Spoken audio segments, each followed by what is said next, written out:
Hi, how's everybody doing today? In this one, I'm going to show you a Manhattan. I've done this before, but I want to make a perfect Manhattan. Manhattan is a great drink to have at a steakhouse with a steak. Very delicious. Or just a cocktail out night on the town. So the classic recipe was made with rye whiskey. You can also make it with bourbon. You can make it with Canadian whiskey, whatever you like, really, as long as it's a whiskey.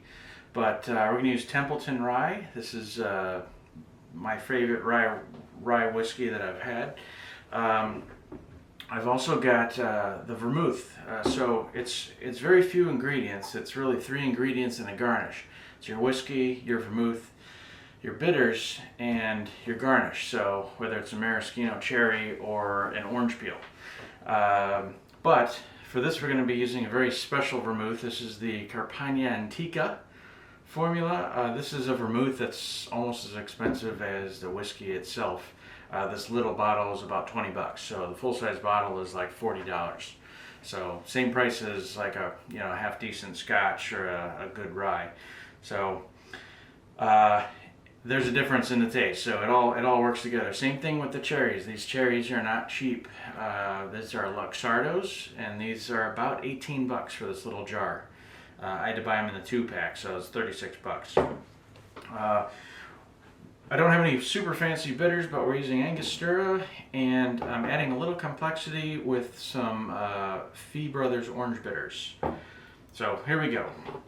A martini and a Manhattan, that's really a double shot kind of drink in my opinion. So we're going to be using a shot being 1.5 ounces. We're going to use 3 ounces of rye. So a true double. I've got my little vintage shaker here.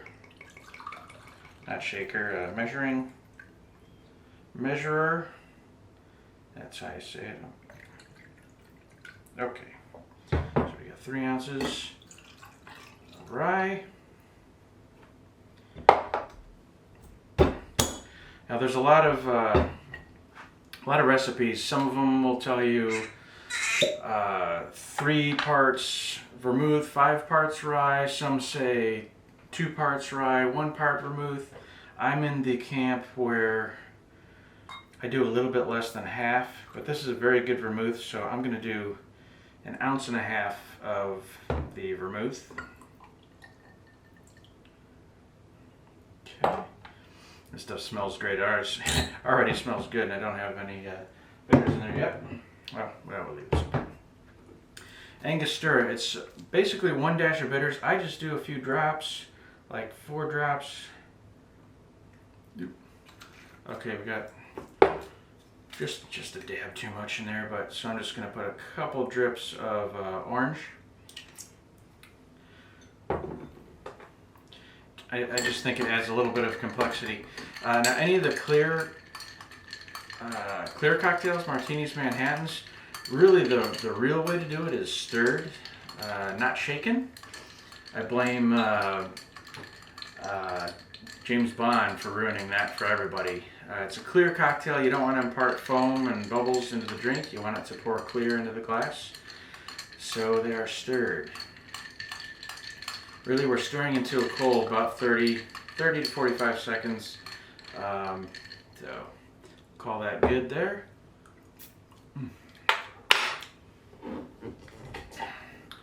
Get our cherry ready here. I'm using a strainer.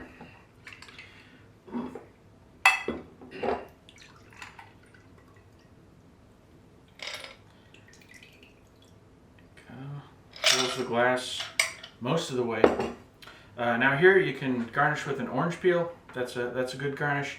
But these cherries are just fantastic. So just pop one in the bottom, and they're in this syrup that's pretty amazing. And let's try it. And there we have it, the classic Manhattan.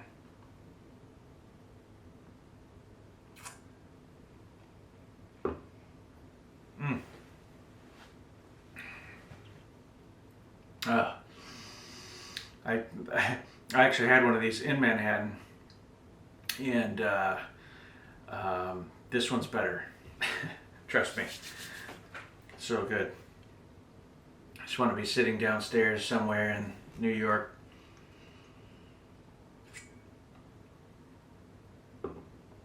talking to a bartender who's been there for about 50 years,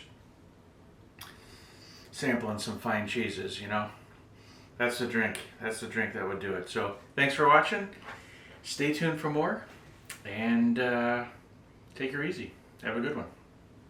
Oh, in the comments, if you have any variation on the Manhattan recipe you like, let me know, because I'd like to try it. So, all right, have a good one.